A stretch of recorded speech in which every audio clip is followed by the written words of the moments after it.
Hello everyone, my name is Martha. I lead a monotonous life as a housewife. My husband suddenly demanded a divorce. I never imagined it would come to this. If that's how it is, I'll take this to the very end. I will finally stand up against all the humiliation I've endured. I used to work for a major company, but I quit my job when I married Charlie 2 years ago. We pooled our money and bought an existing house. When we told our parents, they contributed a large sum, allowing us to buy a relatively new, comfortable house outright. Quitting my job to become a housewife was Charlie's request. "I want you to quit your job. I want you to stay home," he said suddenly one day as we were setting our wedding date.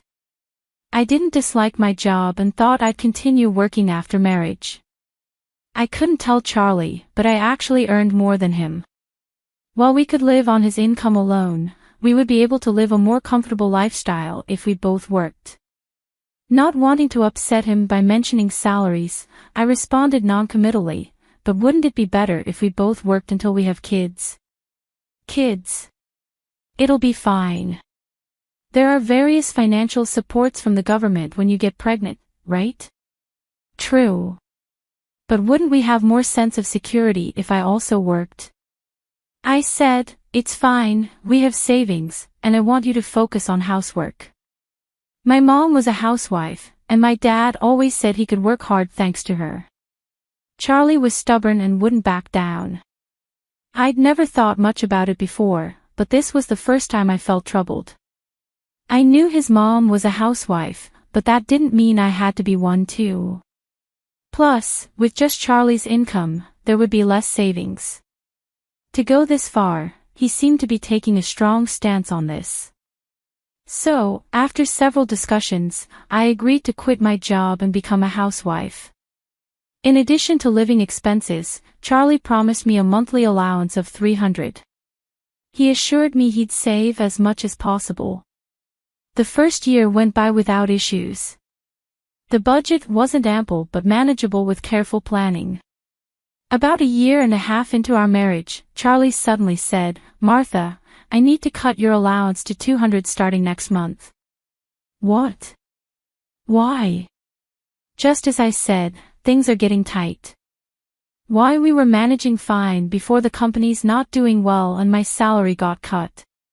Your salary, economic downturns happen in every company, but could a salary drop so suddenly? Even when I was working at my company, it also had downturns. However, salaries never got reduced and the basic pay remained consistent. Something seemed off. Sensing this, I decided to keep an eye on my husband starting the next day. Soon, I noticed several puzzling behaviors. First, he clearly started working late more often. Since we got married, he usually came home early. Even if he had overtime work, he would be back by 7 p.m. But lately, he was staying late at the office almost every day, sometimes even past midnight. It didn't make sense that he suddenly had so much overtime work while the company's performance was supposedly declining. Second, he spent much more time on his smartphone. Normally, he preferred watching TV, and we often watched shows together after dinner and before bed. But recently, even with the TV on, his eyes were glued to his phone. He seemed to be messaging someone a lot. One time, I caught a glimpse of a messaging app on his screen. "Who are you texting?" I asked casually. He quickly hid the screen and replied, "Just a friend." But his reaction suggested otherwise. Third, his credit card statements showed unusually high spendings. We managed our household expenses and utilities with the money he gave me.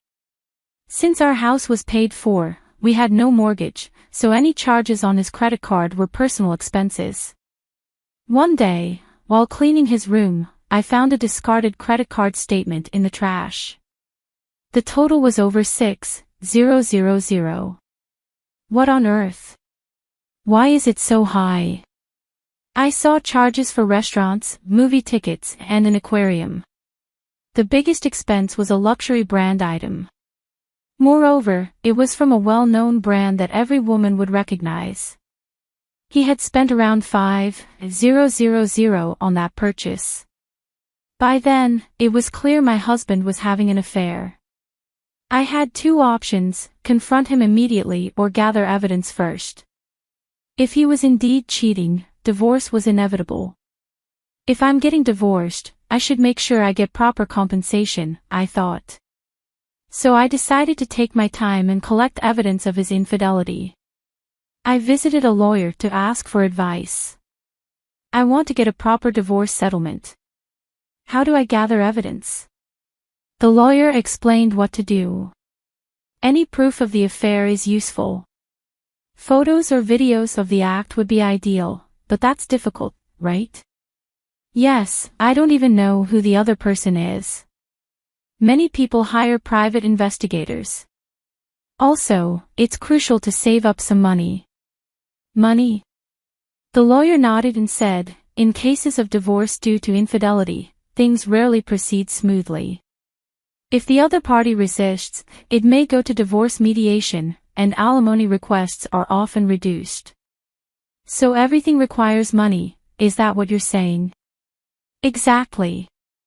Hiring a lawyer like me costs money, and if you need to hire a detective agency, that will also incur expenses. I see.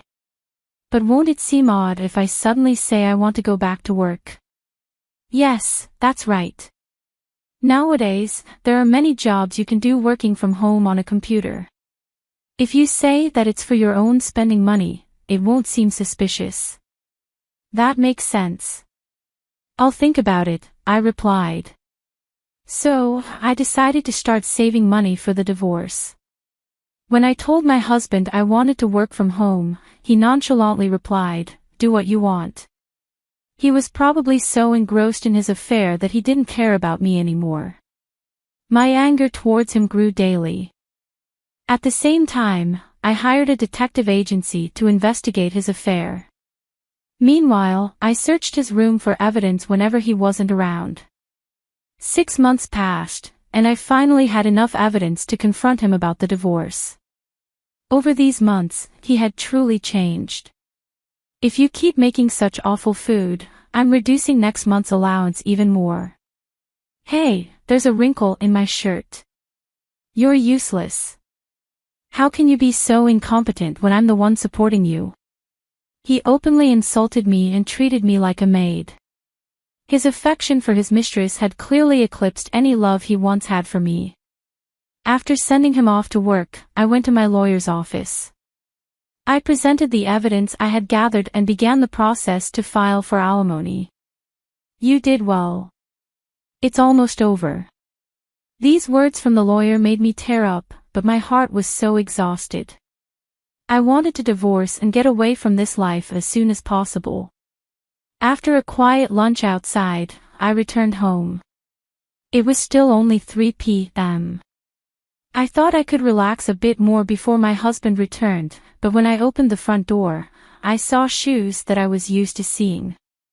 What? Why are Charlie's shoes here? Nervously, I opened the living room door and saw my husband lounging on the sofa with a beer in hand. "Charlie, why are you home so early?"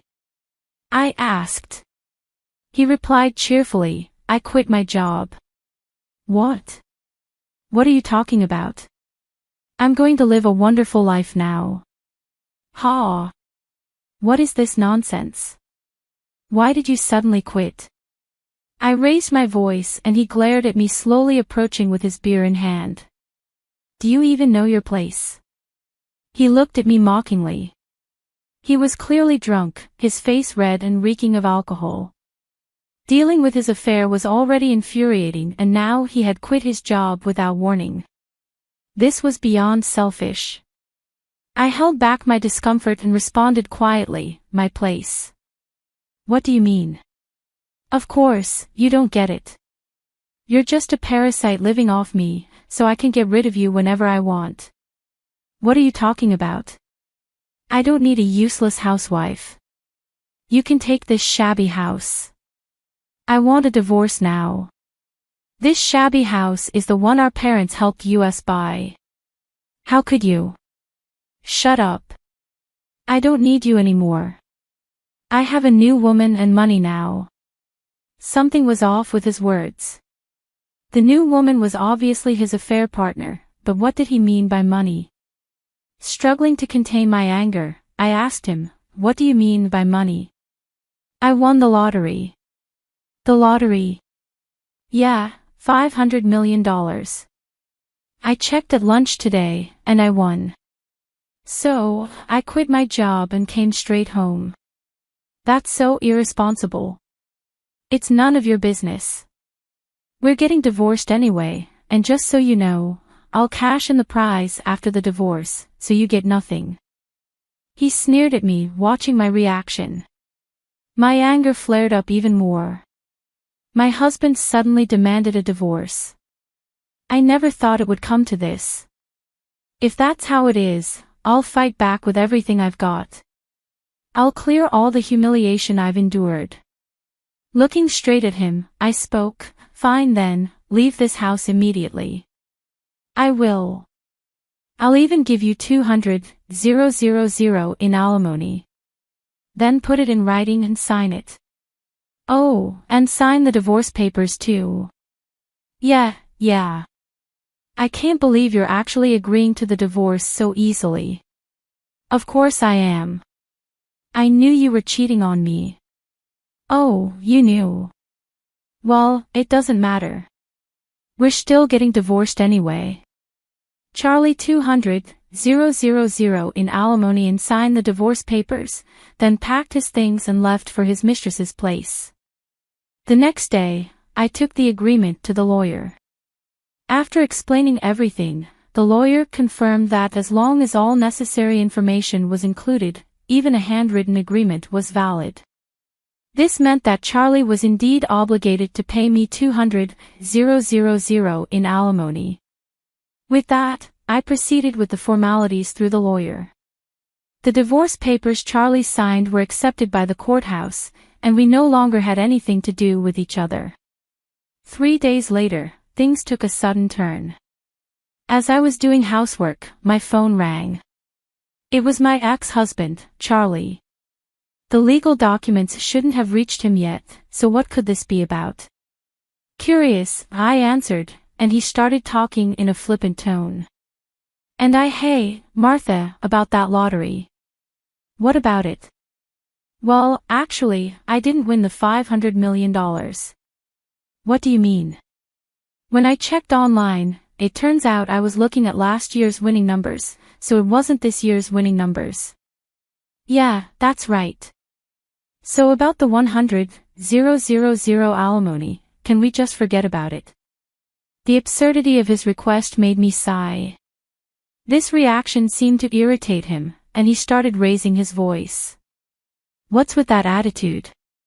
I agreed to the divorce easily, so it should be okay.